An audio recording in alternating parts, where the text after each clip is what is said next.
श्री करौली शंकर महादेव की जय। बहुत से भक्तों के प्रश्न आ रहे थे और काफ़ी सारे कॉल्स और मैसेज आ रहे थे। एक वीडियो जो वायरल हो रहा है, दरबार के खिलाफ प्रचार चल रहा है मीडिया का, आप लोग देख सकते हैं, जिसमें बात की जा रही है कि एक लड़की के अंदर प्राण कैसे स्थानांतरित किए जा सकते हैं। और सबसे हैरानी की बात यह है कि ये प्रश्न वो कथावाचक, वो वैष्णव संप्रदाय के संत महात्मा पूछ रहे हैं जिन्होंने पिछले साल राम मंदिर की प्राण प्रतिष्ठा में बढ़ चढ़कर भाग लिया था। वो मीडिया, वो न्यूज़ वाले ही क्वेश्चन पूछ रहे हैं जो पूरे विश्व को राम मंदिर की प्राण प्रतिष्ठा का लाइव टेलीकास्ट करा रहे थे। एक दोगलापंथी की हद होती है जो तुम लोगों ने पार कर दी है। कैसे? जब एक पत्थर की मूर्ति जो बोल नहीं सकती, चल नहीं सकती, खुद से खा नहीं सकती, पहन नहीं सकती, नहा नहीं सकती, उसमें तुम क्लेम करते हो कि तुम वैदिक मंत्रों, अनुष्ठान, हवन इत्यादि के द्वारा उसमें प्राण स्थानांतरित कर रहे हो। और किसके प्राण? साक्षात भगवान राम के, ईश्वर के, नारायण के प्राण उसमें ट्रांसफर करने की तुम बात कर रहे हो वैदिक मंत्रों के द्वारा। इतनी हिम्मत है सब में कि तुम ईश्वर के प्राण एक मूर्ति के अंदर डाल सकते हो। पर अगर श्री करौली शंकर महादेव एक लड़की के अंदर उसकी मां से प्राण स्थानांतरित कर देते हैं, वो भी किस तरह? उसी वैदिक अनुष्ठान, हवन इत्यादि के द्वारा, उसी वैदिक रीति के द्वारा अगर वो प्राण स्थानांतरित कर देते हैं, तो ये कैसे हो गया? तो ये ढोंग हो गया और ये पाखंड हो गया।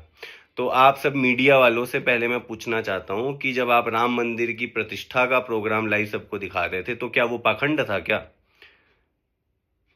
तब ये प्रश्न क्यों नहीं उठाया गया कि मूर्ति के अंदर प्राण कैसे आ सकते हैं?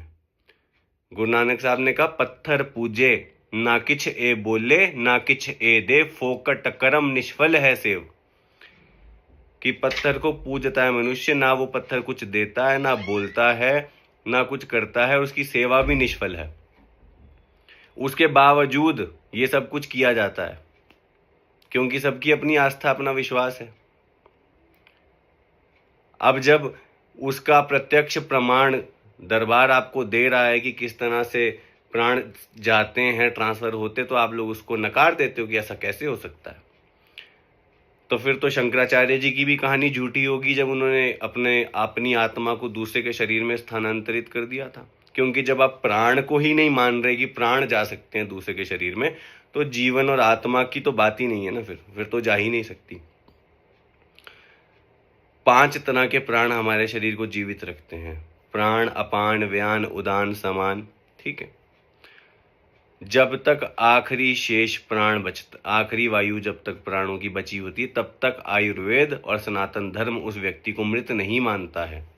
इसीलिए मरने के बाद भी सूर्यास्त तक इंतजार किया जाता है कि अभी इसके प्राण पूर्ण रूप से क्षय नहीं हुए हैं, अभी इसका शरीर जीवित ही है, यदि इसको जलाएंगे तो इसको कष्ट होगा। इसलिए कम से कम 1.5 से 2 घंटे के बाद अंतिम संस्कार किया जाता है, तुरंत नहीं जलाया जाता। और शंकराचार्य जी ने भी जब परकाया प्रवेश किया था, तो उन्होंने आखिरी वायु, प्राण वायु अपने शरीर में छोड़ रखी थी, ताकि जब मैं पुनः अपने शरीर में लौटूं तो वह शरीर जिंदा रहे, पोषित रहे।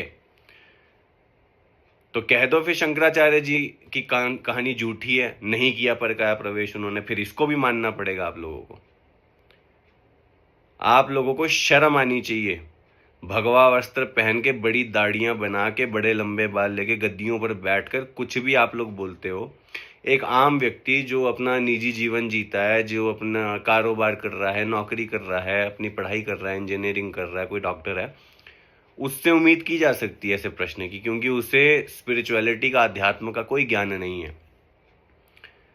पर आप लोग जो सारा दिन कथाएं बांचते हैं, दूसरों को पंडित बन के समझाते हैं कि भागवत में ऐसा लिखा है, शिव पुराण में वैसा लिखा है, आप जैसे लोग ऐसा मूर्खतापूर्ण प्रश्न करते हैं कि प्राण कैसे हवा से आ जाते हैं। तो प्राण कहाँ से आते हैं? और अब मैं आपसे पूछता हूँ, फिर कहाँ से आते हैं प्राण, बताओ। प्राणायाम कैसे किया जाता है? सांस ही तो ली जाती है, उसी से तो प्राणों का आयाम होता है। प्राण शक्ति को कैसे बढ़ाया जाता है मनुष्य के शरीर में? प्राणायाम करके। तो वो कहाँ से आते हैं? हवा से ही आते हैं मेरे ख्याल से। आप पूछते हैं हवा से कैसे प्राण आ सकते हैं? इतने मूर्ख हैं क्या आप, कि आपको ये भी नहीं पता कि प्राण कहाँ से आते हैं? तो थोड़ी सी शर्म करनी चाहिए। जिन भेष को जिसको धारण किए हुए हो, थोड़ी उसी की गरिमा रख लो। क्या आपको भी नहीं पता कि प्राण स्थानांतरित कैसे होते हैं? तो इसका मतलब आपको ये स्वीकारना चाहिए कि आपके पास कोई ज्ञान नहीं है, कोई साधना का अनुभव नहीं है, तंत्र का कोई ज्ञान नहीं है, कुछ पता ही नहीं है आपको कि कैसे क्या होता है। फिर अगर इतनी सी बात आपकी बुद्धि में नहीं पड़ती है कि प्राण कैसे स्थानांतरित हो जाते हैं। क्योंकि प्राण प्रतिष्ठा जब राम जी की मूर्ति की हुई तब तो आप सभी ने माना कि हाँ, मूर्ति में प्राण प्रतिष्ठित हो गए। तो जब मूर्ति में प्राण आ सकते हैं तो जीवित व्यक्ति जिसमें प्राण रहते ही हैं उसमें प्राण क्यों नहीं आ सकते? पहले तो इस प्रश्न का उत्तर दीजिए। उसके बाद आप लोग दरबार पे क्वेश्चन उठाइए और पूछिए कि ऐसा कैसे हो सकता है। और उसके लिए भी आपको आना चाहिए दरबार, सीखना चाहिए। ये विद्या सभी के लिए है, सभी इसको जानें और समझें और समाज को सुधार सकते हैं और समाज को स्वस्थ बना सकते हैं। हरि हर।